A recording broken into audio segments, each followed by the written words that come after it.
But officially, good afternoon. I'm Sharon Reed. I'm the Programs and Events Coordinator for the Hood Museum of Art, and we welcome you to the Conversations and Connections public discussion series. Today, we're pleased to bring you intergenerational knowledge, relationships to place and practice. And before we get underway, I did point out the poll and the Zoom tips that have been entered into the chat for your convenience. We will be recording, as I mentioned.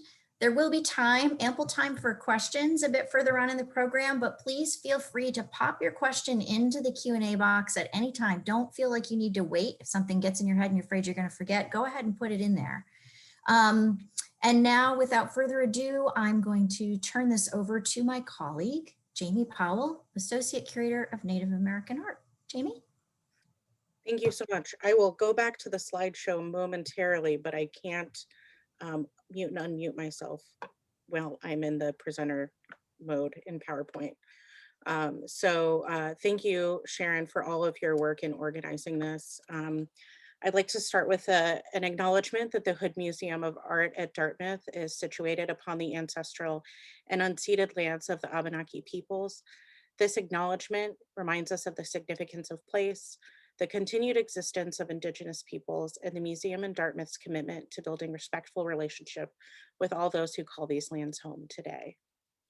Thank you so much for joining us. Before introducing our speakers, I'd like to take a moment to recognize the Diversifying Art Museum Leadership Initiative funded by the Ford and Walton Family Foundations that created the opportunity for the exhibition Form and Relation Contemporary Native Ceramics. I'm going to do a shameless plug here. This is the catalog for the exhibition. For those of you who are in the Upper Valley, oh shoot, Sharon, what's the name of the, oh, you're muted. What's the name of the which, Jamie? So the bookstore in town that has Still North Books. Still North Books. Yeah. And they are open, and you can, if you want to go get a book in person, that's still a thing that you can do in some places, including right here in Hanover. You can also find the book through the University of Washington Press.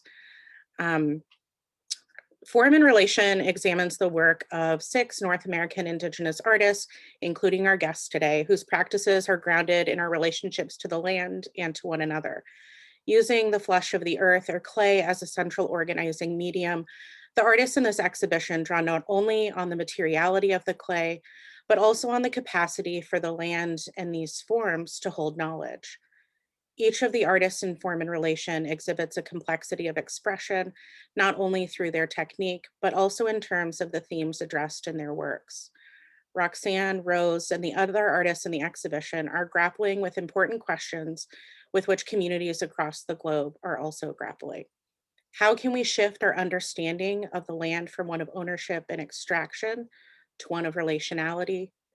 How do we move toward a shared recognition of our shared humanity? And how do we create a world in which future generations can thrive? This exhibition is not a survey of all contemporary Indigenous ceramicists, but rather a more focused exhibition. One of the reasons for this is that as curators, Morgan and I wanted to make a commitment to purchase works from each of the artists in the exhibition to become part of the Hood Museum's permanent collection. In fact, 2 of the pieces you'll be seeing that you're seeing here, as the images scroll through today, Tattooed Woman and Dream Machine, are the first 2 pieces that we acquired as part of this project and really helped shape the trajectory of the exhibition. Before I turn it over to Morgan, my co-curator, I'm going to read abbreviated bios of our incredibly accomplished panelists. Kapowinge ceramicist Roxanne Swentzell is known for her striking figural sculptures, which touch on her own experiences as well as broader human emotion. Drawing from the context of gender and societal structures of Santa Clara, Swentzell focuses much of her attention on representations of womanhood. Commitment to rendering honest and vulnerable depictions of the human form has made her a trailblazer in the realm of Native ceramics. Her daughter, Rose B. Simpson, is also Santa Clara Pueblo, or Capoeira, and is a ceramicist and multimedia artist who often incorporates metal and found materials into her figural sculptures. Much of Simpson's work responds to the conditions of the post-colonial era and its effects on personal, cultural, and emotional identity. Simpson is interested in the power and possibility of art making to be transformative and used as a tool for encouraging empathy.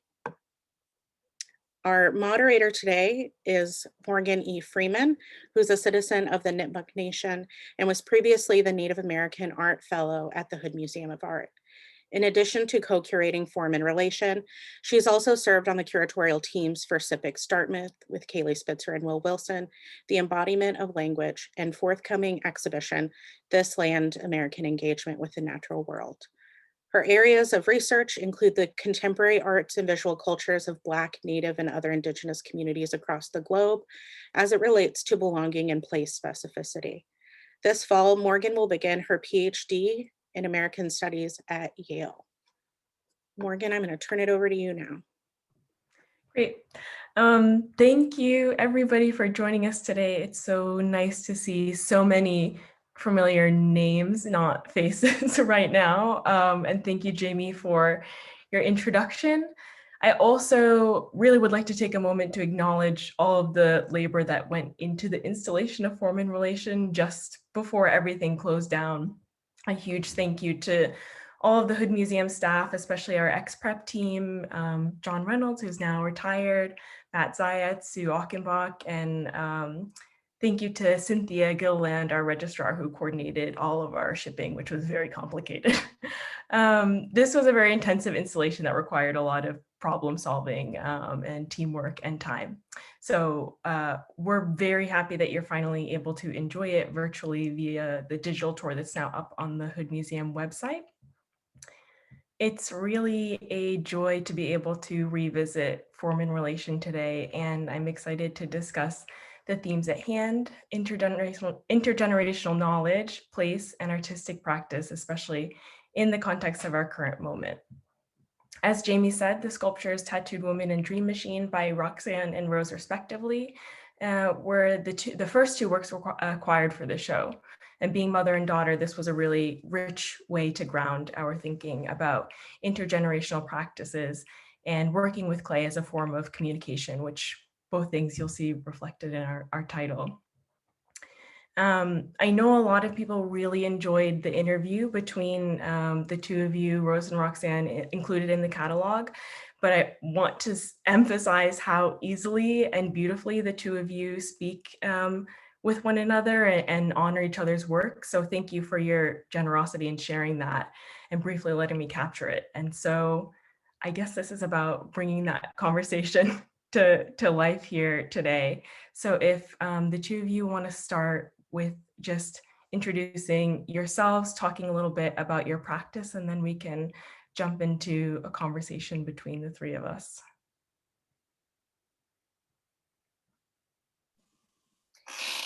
I guess I'll go first.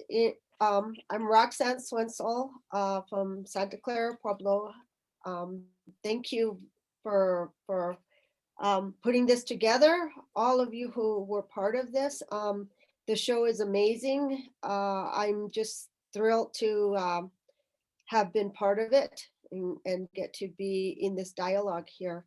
I am excited to have this discussion because it's rare that I get to speak with my daughter, Rose, on our topics and our lives. And I think it's a kind of a neat point of view to have mother and daughter being in the same field and getting their different perspectives from that field.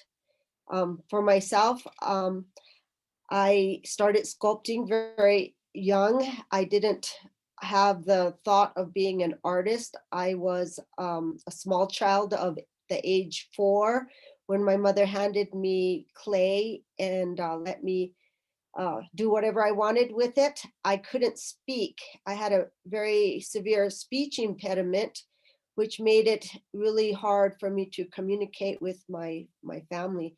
So what I did was I used clay to speak for me, and I began making small figurines and giving them to my mother to show her how I felt or what I wanted or what was happening in my life.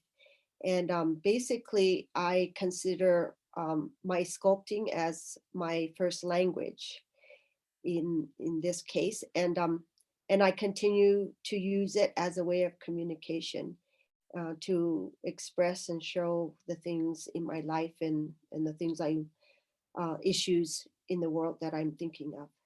So thank you for having me.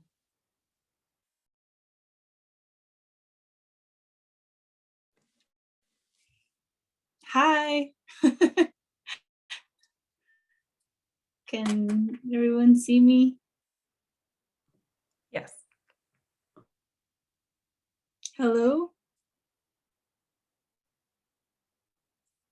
We can hear you. Can you see me? Hear me? We can see you, but you're kind of sort of stuck. This is Rose. Okay, see me? I guess. Yes, you're unfrozen Okay. now. Okay, I was frozen for a minute. Hi everyone, I'm Rose. I am Roxanne's daughter.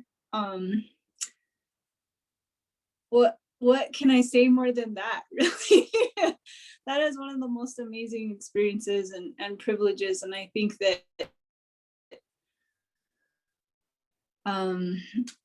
let's see, I have realized in my life what a privilege it has been to have the neural pathway created from day one, that a life of creation is possible, and it can be the priority. Having a family of artists, and especially a mom who was willing to use her creative processes, whether that was in ceramic or architecture or permaculture, or cultural relationships or revitalization, that all those things can be an entire life dedication. And from that, I was able to really build capacity and think innovatively and intuitively, I guess, about life's processes. And it's been really amazing, I think, to have this foundation that I've come from and be able to navigate all the new challenges that come to me, and also I think we'll get into being able to build a conversation with my mom through our artistic processes, and that this isn't the first time that we've done this, and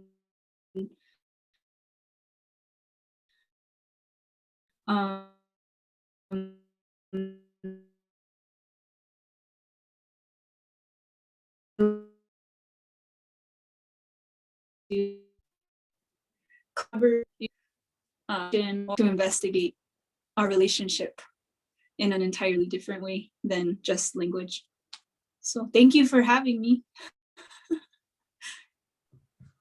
You actually just answered one of my first questions, which was about what it meant for the both of you to trust your careers or have some sense of security, given that you had predecessors that shared a similar pathway. I don't know, Roxanne, if you want to speak to that, because you also, it's not just Rose that has people before her, of course, working in this medium.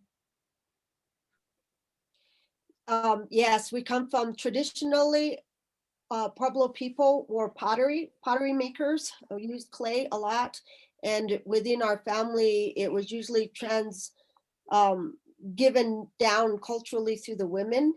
And that happened with us. My great grandmother was a potter who gave the clay to her daughters, and it continued all the way down to, Rose, and even the grandchildren at this point. So we are definitely multi-generational clay workers. I wanted to touch on the concept of embracing legacy. And I think for a lot of people, they might say it would be easy or tempting for both of you to want to claim your own space and distance your careers entirely. And while, of course, you both do have separate careers and styles and approaches, you don't shy away from referencing each other. And so I'm wondering how you navigate that, or if that's something you even consider, if you even consider the possibility of distancing yourself, or how you have to navigate your proximity to each other in your practice.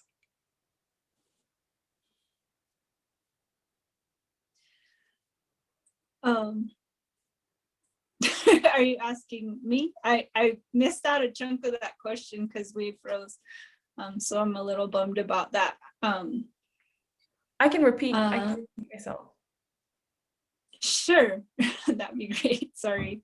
I'm just asking about what it means to embrace legacy, and that people could say, especially when you're talking about intergenerational artists or intergenerational pathways, that it would be really easy to distance yourselves in your careers and claim your own space and say, no, this is my work, not reference the influences that you've had. How do you navigate that? Or is it something you even consider?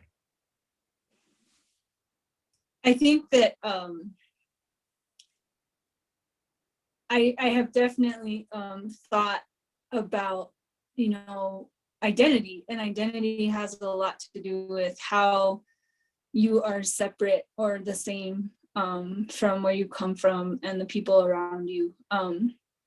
And, I went to graduate school at RISD. My first master's was in ceramics at RISD in Rhode Island, which was really far away from home, very intentionally so.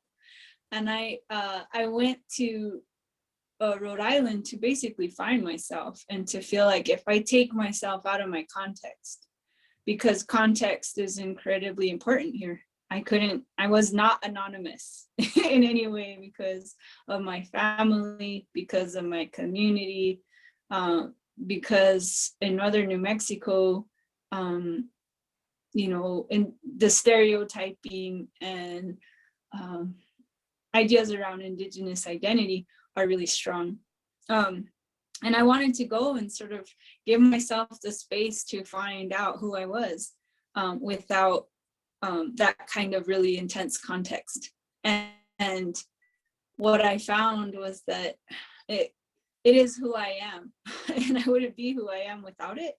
And I had to kind of make peace with it. And I realized that what I valued was not necessarily the stereotype or the checkbox identity, but more about like how we interact with that, how we use that, how we build a relationship with ourselves in that way.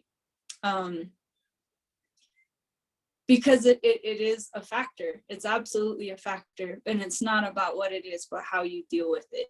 And it becomes just an incredible opportunity to really investigate that process and how we use, just the equation, and use it as the process to find that. And I think, I navigate a lot of privilege. I navigate a lot of privilege, and privilege comes in the form of the gift of clay itself, genetic relationship to it. Also the platform that my mom and my family have created. And it's the privilege comes with a responsibility to, take it further and to ask questions and be braver. And I think any time that we have privilege, that we kind of, I believe it's important to use that privilege to make change. And I'm still trying to figure out what that looks like. And what is respect and consideration, and where do we go into the scary places and sort of navigate the unknown. I don't know if that makes sense. You bring up something, Rose, and I think it's pretty cool, because being from a cultural background where certain ethical thinking come into play, and it sometimes contradicts Western society thinking, in that when one of the highest moral things is that you have respect and that you take care of each other, and you love each other, are very highly valued. Sometimes you can run into trouble in a Western world where things are about hierarchical capitalistic thinking that has to do with competition. And so I've been approached when Rose was becoming well, she was always very talented, but when she started getting more known in her talent, people would come up to me and say, "Are you afraid she's going to get further than you?" And I was like, I hope she does, but that would be something I should like be afraid of, or that should be something that I should not nurture, or that I would have to like quick, try to beat her. Felt very upsetting to me, because that's not the thinking I was taught. But I knew that was the thinking of the Western world, is a competitive kind of career status thinking. And for Rose to have taken a similar path of me, meaning that she was making clay sculptures in the art world, there's clashes when it hits Western worlds where people are going, well, this is worth this much, or this is worth this much. But personally, between myself and Rose, I just feel so lucky to have somebody else in the world as talented as Rose, that speaks my language, and that we can then have a conversation at this level, which is magnificent. And to think that we have to be in competition feels just painful. It's more realizing we are very, very different people. We come from a similar background, we love each other, but we have a very different perspective to speak from. So there should never be a sense of competition or fear based taking each other's place, so to speak.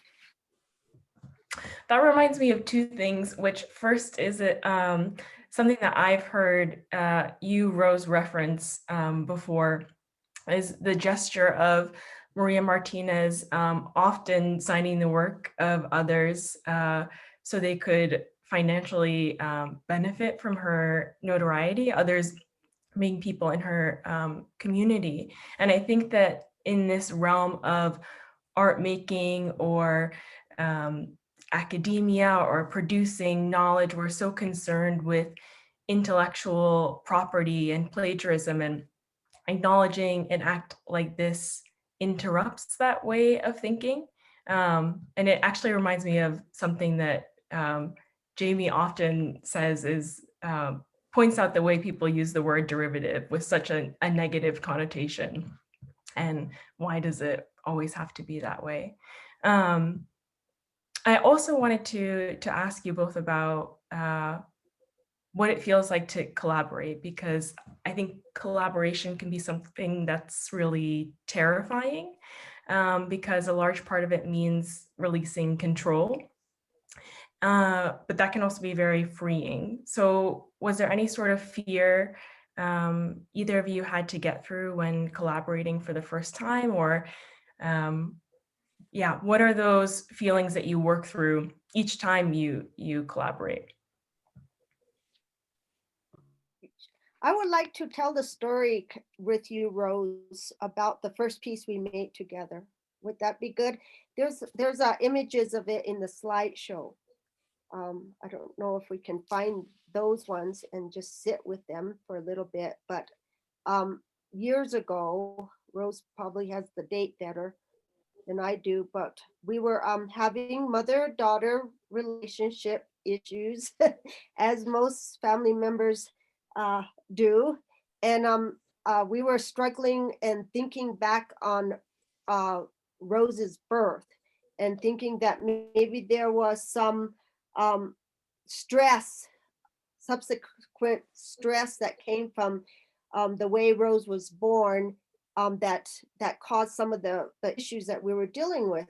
And we were having some struggle and decided, hey, how about instead of trying to go to therapy or to go, fight it out in the yard or whatever, let's use our artwork, our language of art, to see if we could talk to each other about this. And so we had this great idea that we were going to rebirth Rose through our art, and that we would actually go back within our artwork and redo the whole birthing. So I would, of course, make myself about to give birth to Rose, and she would, of course, make herself. And we would put her back inside me and do it again, but do it in a way that would maybe heal some of the pain that first happened. Do you want to add anything on the beginning, Rose? Sounds great. I think it was 2006. Jamie, is there any way we could take a look at it within the slideshow, that that work that they're talking about? And also, yeah, what about collaborating today? Does it feel any? Yeah, this is. Keep going in the There it is. slideshow. That's it.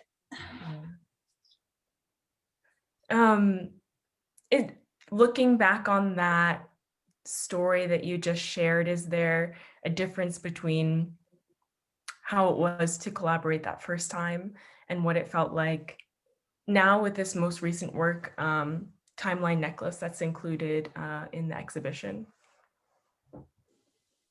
Well, I think because of having done this first one, which I will continue the story on, led us to understand something greater. So in this slideshow, it should be a picture of me creating the big mama with a big hole in her body so that Rose could actually put her sculpture of her baby self back inside of me.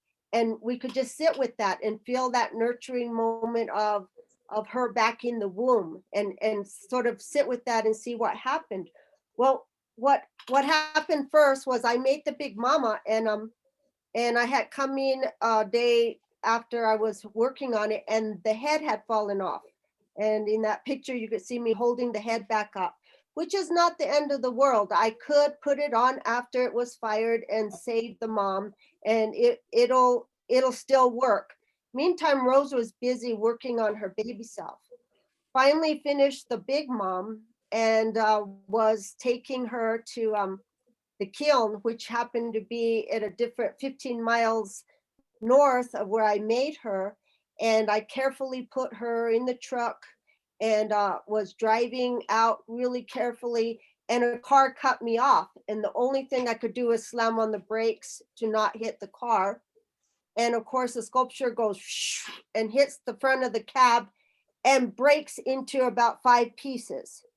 And I was like horrified, but I was too scared to tell Rose because I didn't want her to think I was messing up the birth again.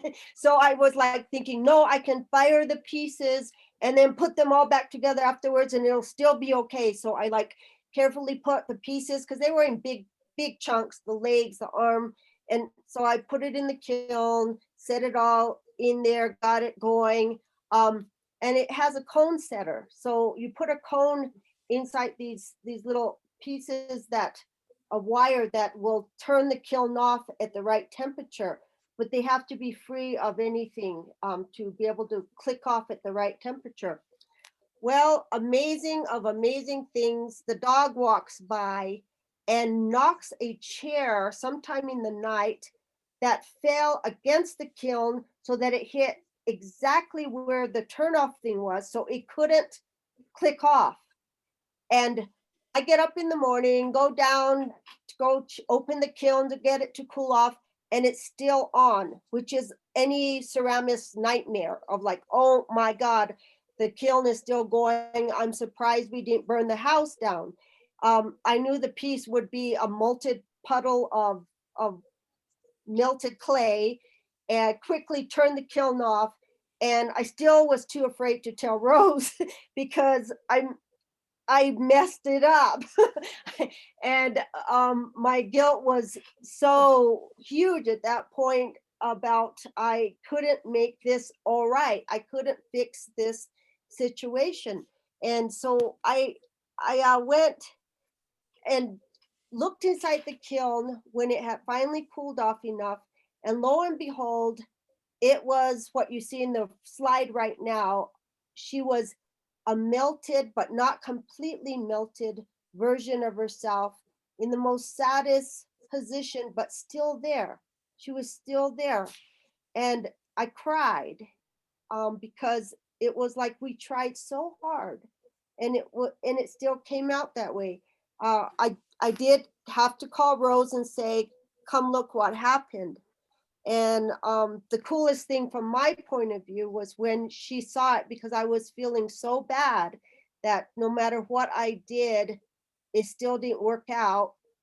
And when she saw it and she heard all of the steps of how it kept falling apart, her response to me was, oh my gosh, it wasn't your fault. And in that moment, something healed of our relationship and the birth. And we took her out of the kiln, and we decided we'd still put her in the show that she was meant for, in the form that she was. And it was ceremoniously for me to put her there, and then have Rose carry in her little baby self and lay her in the sort of shards of her mother piece.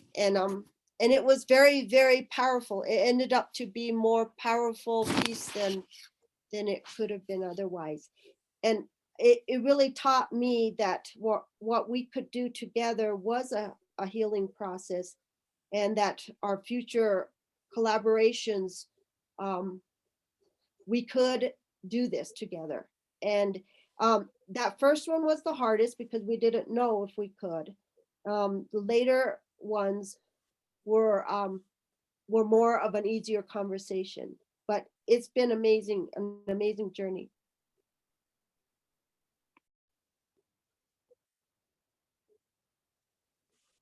I think that, you know, after that first one, I learned that the collaboration specifically with my mom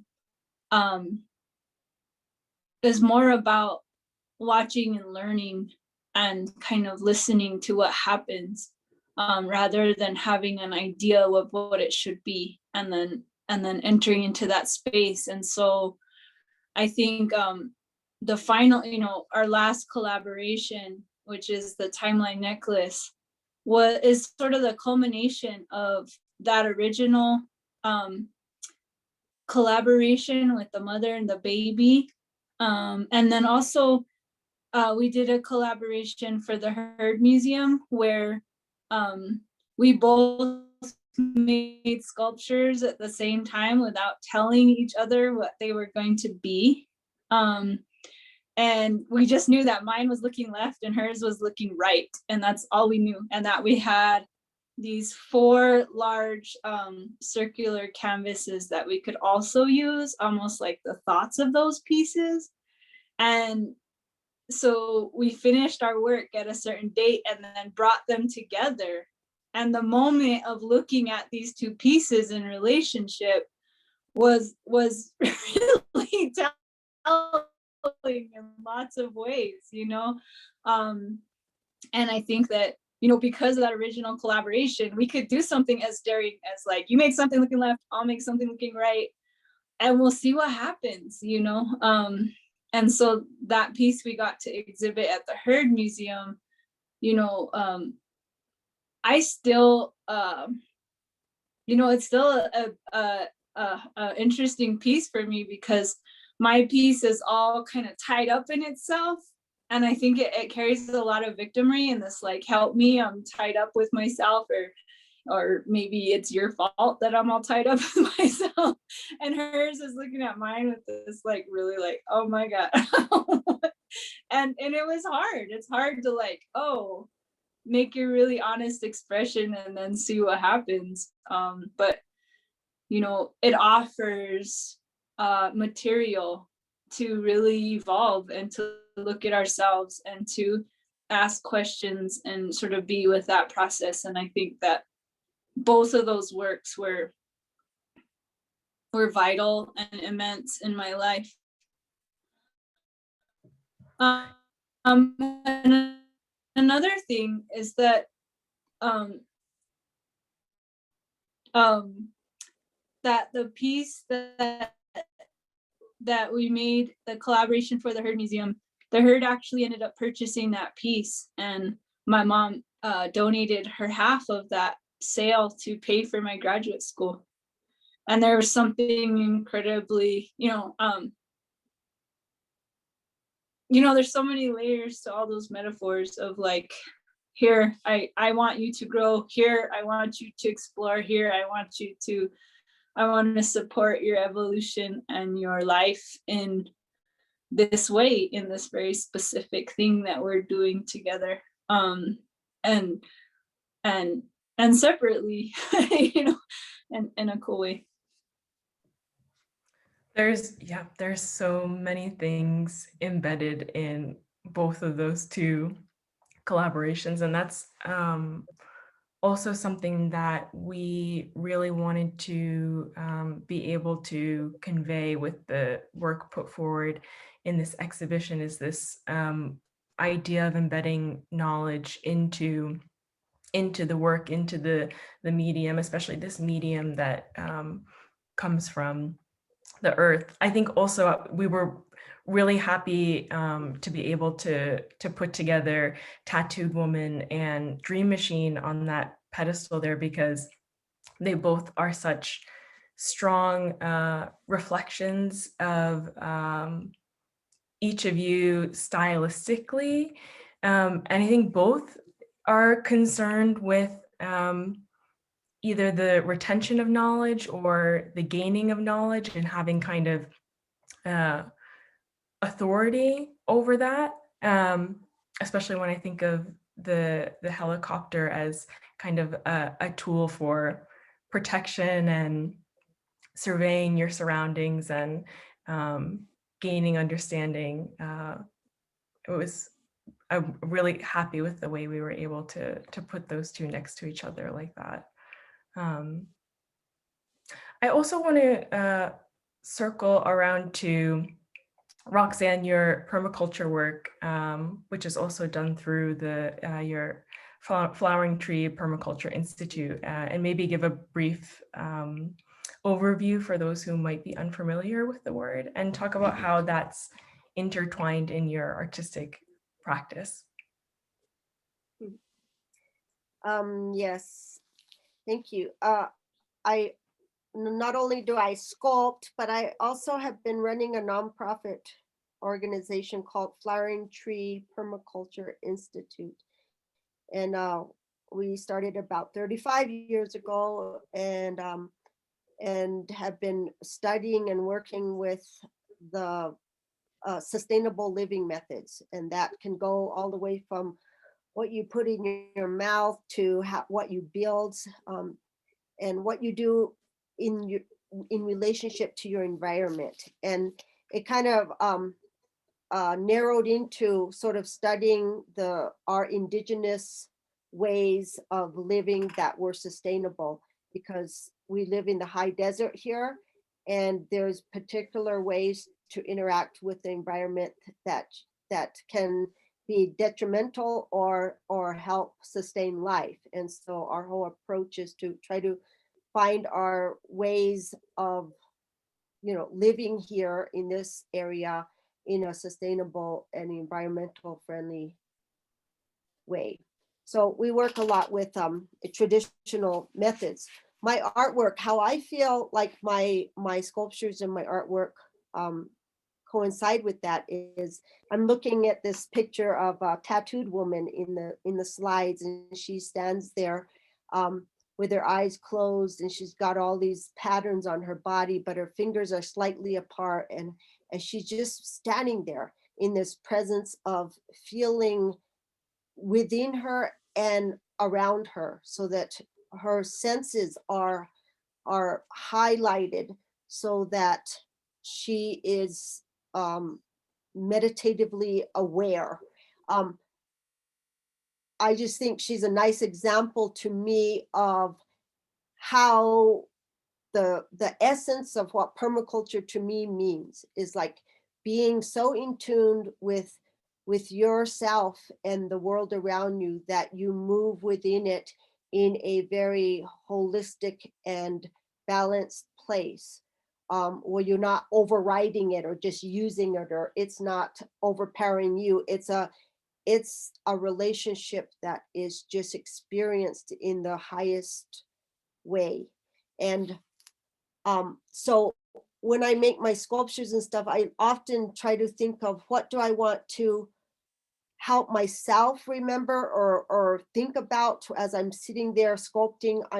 I believe that your intent when you're making something, whether it's your lunch or a sculpture or your shirt or whatever, your intent and what you are looking at and feeling during that time radiates into it, and it holds that presence, and then it shares it out. If it's a sculpture, that state of mind radiates to all who choose to stop and look at it and open up to it and have a conversation with it by letting it enter their feelings, their thoughts, their sight, and that energy becomes bigger than just yourself. And in that I think we start the dialogue of how do we live on earth? How do we be human beings in today's time when we have many crises going on at once? And how do we step forward into a future in the right way? Where do we go from here is a big, big question right now. And I think that for me, my artwork is asking those questions by helping people reconnect to themselves inside, because I believe if you're aware of yourself, then you have somebody there to start relating to anything out there. You can't relate to anything out there if there's nobody here. You have to have here first. So that's how I view the connection. Thank you. That was a beautiful answer, and I really do hope that that's something people take away from this program today. I would like to open it up to audience questions now, which you can write in the chat. This time is really flying by somehow. You can go ahead and write your questions in the chat and we can take a couple. There's one question, Morgan, in the Q&A. In the Q&A. Yeah. Yeah, so we have a question that asks, Rose, did you interpret the birth piece differently? It strikes me that the mother form underwent the biggest trauma, but it's also moving that you birthed yourself in a way.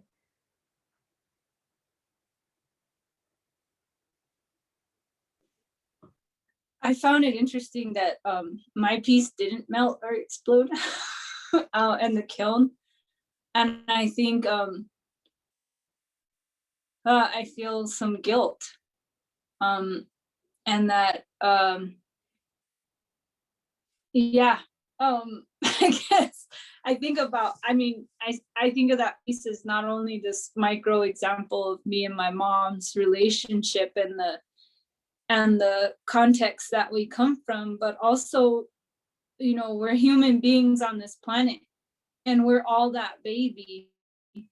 And, you know, the earth is that broken mother. And so, you know, what do we do when we have life and we have a working body and we have all the parts working? You know, what do we do with that, and how do we navigate all the feelings around that? You know, and you know, I was a breech, and I was born C-section, and I carry guilt around the fact that I didn't turn around.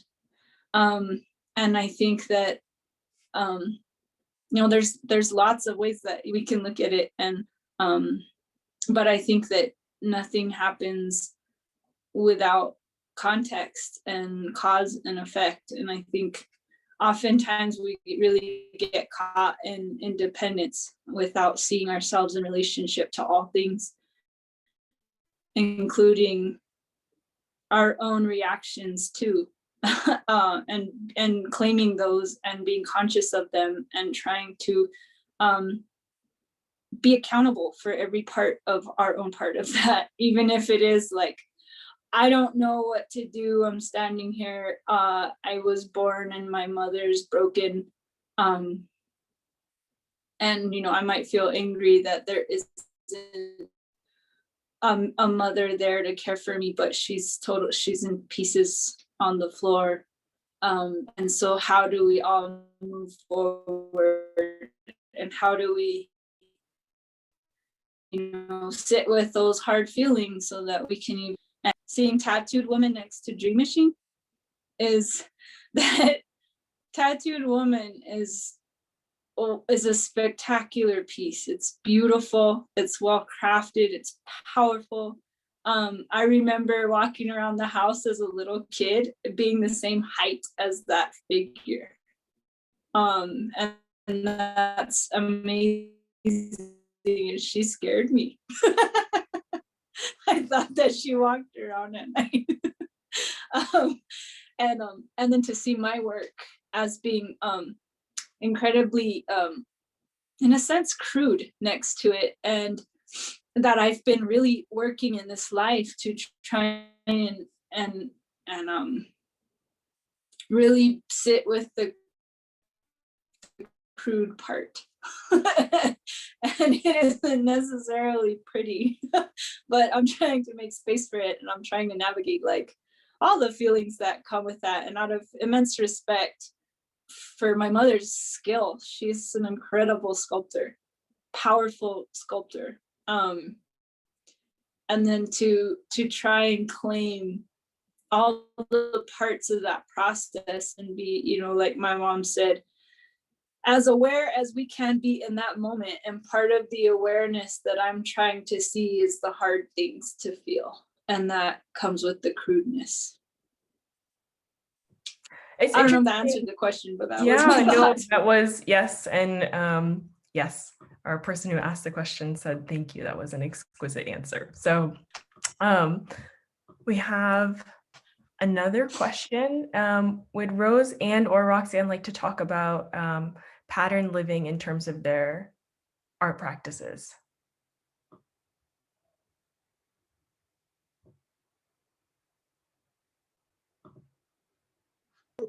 I guess she's making me talk about it. I'm not sure exactly what is being meant by pattern living, but I'm guessing that it's about living within the natural patterns of the world, and I guess I have to again talk about like being in the present and being aware that the movement of the universe does flow in certain patterns if you start looking at it closely, there are patterns everywhere that are very particular. And it's really cool. One part of permaculture learning is the study of patterning. And all indigenous peoples around the earth have translated those patterns within their ancestral designs in their art forms. And those tend to be particular forms if they're by the ocean, other forms if they're by mountains and valleys, other forms by big flatlands. They will coincide with what their environment is showing them. And basically why one may want to look at that is to see if there is something in that patterning that we are fighting against. Because if the river is flowing like this and you're going like this, you may end up having conflict going on. And modern society tends to not consider the patterns of the universe at all, as far as I can see. So I think that if we can get more in tune back with the patterns of nature and the universe, we won't be destroying each other constantly or up against this conflict, but we can like move with the flows and the patterns of the world instead of always trying to think that we're human and we can do anything we want anytime we want without any consideration of the life force around us. But to be considerate of that life force around us and know that we are a part of it, we may fall into tune with her better, and maybe healing can eventually happen instead of this downward destruction we're on. That's my I also want to look at Sitting on My Mother's Back, which is another work of Roxanne's that's included in the exhibition, which I think really speaks to a lot of the themes that were just brought up explicitly in terms of parenthood, motherhood, childhood, but also relationship to the earth and care and taking advantage of and all those things. How do you look at this piece today in 2021? Because I think that from when I first saw this work, which was over a year ago, just until now, has changed a lot based on the current events. Yes, this piece is called Sitting on My Mother's Back, and the larger figure symbolizes Mother Earth, and she's bent over, not feeling very happy. Her hair is being pulled back and used as the little figure's hair, and both figures are using her and basically sitting on her without acknowledgement, without recognition that everything they have comes from her. And I made this piece years ago because I'm an environmentalist, feeling like we as human beings are not honoring Mother Earth in the way that we need to, and not so much as trying to force a guilt trip, but to just acknowledge, like, bring in some more consciousness around the fact that everything we have and do is because she's allowing that to happen, and maybe we should treat her a little better than we have been. And certainly it's just the same message then as I think it is today, that that the consciousness of what we are doing with our Mother Earth should be highlighted. Yes.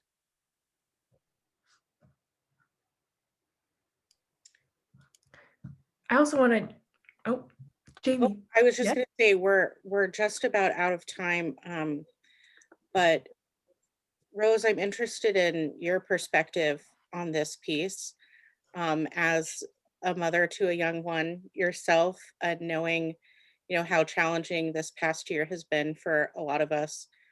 as moms. How has your perspective on this piece changed since becoming a mother, or changed in terms of how you look at your mom's work? Becoming a mom was something I never thought would happen to me. And so I acted without any thought of karma. So now that all that years of karma built up, I'm really scared. But I also, I care more than ever. I had no idea how much I could love. And this, by the way, this is her. This is mine. my biggest piece of art here. And I just think that, I never knew how much responsibility I had to really make change for the future. And I was a nihilist. I believed in an apocalypse, and now I want to live. And now I want, there to be a future for these beautiful humans that are coming in at this time for whatever threshold we're going to go through. And I want to have all the tools of consciousness, of magic, of whatever we need to get through where we're headed, because that. Well, and here's her work here. Her contribution to the timeline necklace, which is on the cover of the catalog. So I think, I know you are not in competition with one another, but she got a catalog cover at 84. So thank you both so much. And thank you to Morgan for joining us all the way from Norway. It's a little late there, but Sharon is going to be putting in the chat for everyone a link to the virtual exhibition of Form and Relation, so you all can explore it on your own time. And Sharon, is there anything else from you? I just wanted to say a really warm thank you to all of you today, and especially to Roxanne and Rose for being so generous in sharing of yourselves and your personal stories, and so much beauty and inspiration today. It's been very moving. And I'd like to thank everybody for joining us today. And as Jamie mentioned, I do plan to share the PowerPoint with you, and just realized that we're not able to share it through the chat. Zoom no longer has a file share function, but I will send that tomorrow. There will be a follow-up email, and we'll send you a very brief survey. If you wouldn't mind taking a moment to fill that out, we'd really appreciate it. And again, we did record this program today, which will be available on our YouTube channel, and we'll send you the link to that as well. Thank you all so much, and have a wonderful afternoon. Thank you. Thanks, everyone. Thank Bye, you. Bye, Rose. Bye. Bye. Bye. I got some stickers for you. I'm going to put them in the mail. Okay. Okay. See you.